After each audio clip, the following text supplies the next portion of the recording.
Hi dear students, hope you are doing good. Okay, so we have a new question in front of you. I hope you could see the question. Okay, so let's go through the question first. So a stone falls freely under gravity. Okay, it covers a distances h1, h2, h3 in the first 5 seconds, the next 5 seconds and the next 5 seconds respectively. Okay, the relation between h1, h2 and h3 is, so this is the question. So it's a beautiful question. So how to do this actually? So first we try to picturize this question, try to understand what exactly it means, then we try to put a solution. Okay, so all of you just listen to the explanation. I hope you will understand. Okay, so let's understand. So it is mentioned like a stone falls freely under gravity. So let's assume, okay, so let me say this is my stone, okay, it is falling freely under gravity, and let's say this is my ground. Okay, this is my ground. Okay, now they say that in the question it is clearly stated that it covers a distance. Okay, let me say this distance, I am calling this distance as h1. Okay, this distance is covered in a time 5 seconds. Okay, we don't know what is that distance, but it is stating that it covers a distance of h1 in 5 seconds, and in the next 5 seconds, it is covering a distance h2. So let me put that here. Okay, next 5 seconds, let it cover a distance h2. So I am marking with green color h2, it is covering distance h2 here. Okay, now in the last 5 seconds, so let me put here another 5 seconds for your understanding. So this is in another 5 seconds. Okay, this I will put it in red color so that it is easy for you to understand. Okay, to understand the exact scenario. Okay, so in the first second 5 seconds it covered a distance h1, then in the next 5 seconds it's covered a distance h2, and in the last 5 seconds, let me say it with black color, so it covered another distance h3.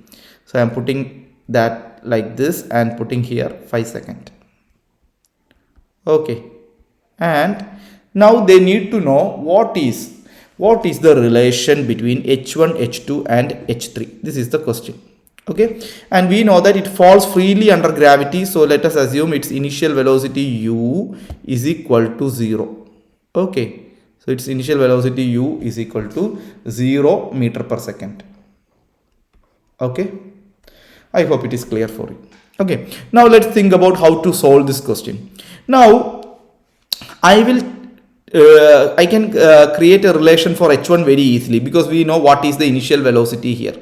Since we know the initial velocity very clearly, I can easily put an equation for h1. So let me say I am using the fundamental equation, s is equal to ut plus half at square. Okay, so this is the fundamental equation I am using, and yes, let me consider the first movement up to h1. So the distance traveled here is h1, so I will put it in red color itself. h1 will be equal to, u would be 0, initial velocity is 0 since it is falling freely under gravity, and half, okay, half g, we know that g always act in the downward direction, so we take that as negative, so minus half, okay, into g into, I'm taking that as g itself, and time is 5 seconds, so 5 square. Okay, so my equation here is h1 is equal to minus g by 2 into 25. This is the first equation for me. Now first equation is very easy to frame because we know there is no initial velocity. Now comes the bigger problem. When I am considering this motion, the second part in green color, when I am considering, I don't know what is the velocity it has attained at this point. Okay, so what I am trying to do here is I will consider the entire motion starting from this point. So we know that the total distance in that case would be h1 plus h2. Why I am considering, what is the reason why I have taken like this? The reason for that is, if I consider the entire motion, then I can take the initial velocity as 0. That will make my work very easier actually. That is the reason I am taking it like that. So h1 plus h2, so initial velocity, for the entire motion again initial velocity is 0, and you can say minus half into g, but the time here is, when I am considering both these motions together, the time would be how much? Tell me, sir. 5 plus 5, it would be, I can easily say this would be coming around 10 seconds.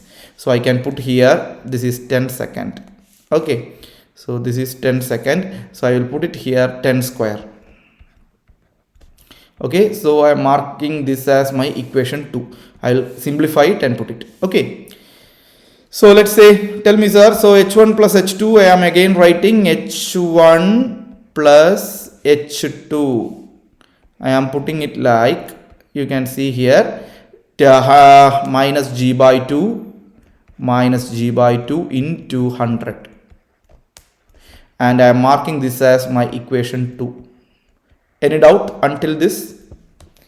Okay. Now let's consider again, I need to take h3. So again I am following the same logic. I will take the entire motion. Why? In that case I can take the initial velocity as 0. So how I can write that then? Listen. So I can write it like h1, okay, plus, then I need to take the h2 plus, then what I need to take? Then I need to take the last one, h3.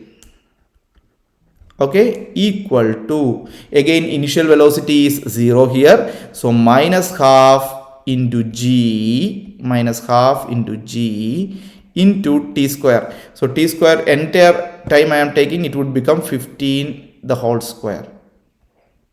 It would become 15 the whole square. So how I can rewrite little more neatly here. So I will calculate it, h1 plus h2 plus, then I have h3, which is equal to minus g by 2 into 15 square, you should know 225. Okay, try to learn the multiplication table up to 30.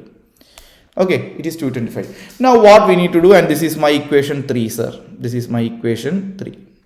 Okay, this is my equation 3. So if you just think about this, you can easily find h1, h2 and h3. How? You need to subtract 2 from 1. If you subtract 2 from 1, then you can remove h1. You will get h2. So first I am going to do that. So I am going to subtract equation 2 from 1. Okay.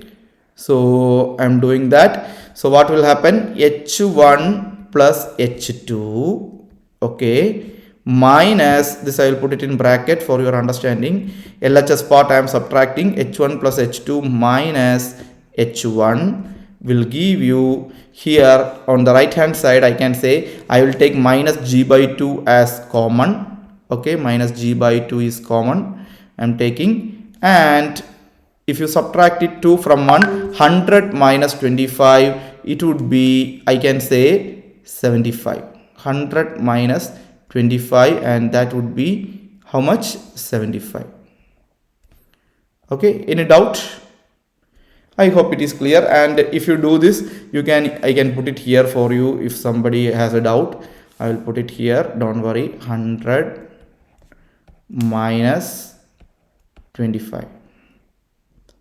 Okay, so what it will become? I will get an equation for h2. h2 is equal to minus g by 2 bracket, it would become 75.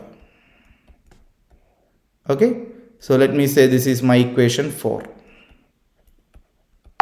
Now I got what is h2, and similarly how I can find h3, sir? So you can subtract equation 3 from 2. Okay, so if you do the subtraction of equation 3, okay, needs to be subtracted from equation 2. So what you will get? Sorry. So equation 3 is h1 plus h2 plus h3. Okay. So I am writing that h1 plus h2 plus h3. Okay. I am putting it in bracket. Okay. Minus equation 2. What is equation 2, sir? Go and see. Equation 2 is h1 plus h2. So why I am doing that? I will get H3 very easily if I do the subtraction like that. Why I need H3? Because I want to find the ratio between H1 is equal to H2 is equal to H3. Okay. So if I subtract that, again I will take minus G by 2 common.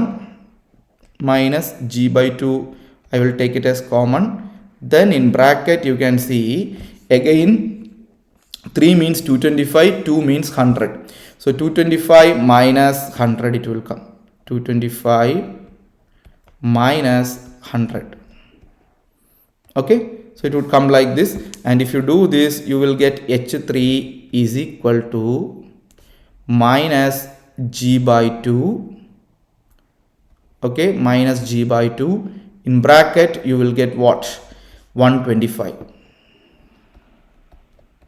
Okay, and let me say this is my equation 5.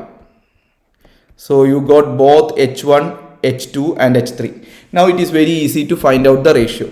So let me do that. So I can write it like H1, okay, is to H2 is to H3 is equal to H1 we already know from equation 1. Tell me sir, that is minus G by 2 into, tell me sir, minus G by 2 into 25. That is a 1. So I will put that minus G by 2 into 25. Now now we know what is H2. Just now we have seen here. All of you can see that minus G by 2 into 75. So let me put that minus G by 2 into 75. Okay, is to, now last one you can see from here. Tell me sir, H3 is minus G by 2 into 125. So I will put minus G by 2 into 125. Okay, now there are minus G by 2 common across all. So I can cancel that. I am cancelling here. Here I am cancelling. And here also I am cancelling. Okay, now the ratio comes as what? 25 is to 75 is to 125. Now in order to get the minimum ratio, I am taking the minimum number from this and dividing by the same. So I am dividing by 25 itself. So this is divided by 25 and 75 is also divided by 25. To get the least ratio, I am taking the smaller number from this and dividing by entire stuff. So 125 also I am dividing by 25. So what you will get sir? So you will get it as, this is 1 is to 3 is to 5. So I can say H1 is to H2 is to H3 is nothing but 1 is to 3 is to 5.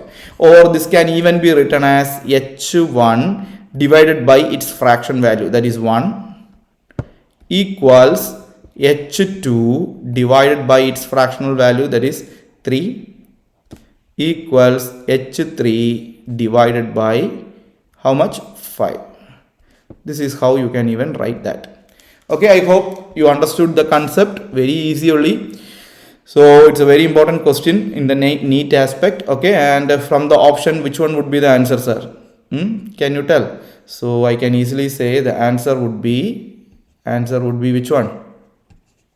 Option 3 would be the correct answer. I hope you understood. If you have any doubt, feel free to ask in the comment box, and you can also subscribe our channel considering, okay, you can consider subscribing our channel. And yeah, Brainiacs classes, as you know, it is one of the best NEET coaching center available in Coimbatore. Thank you.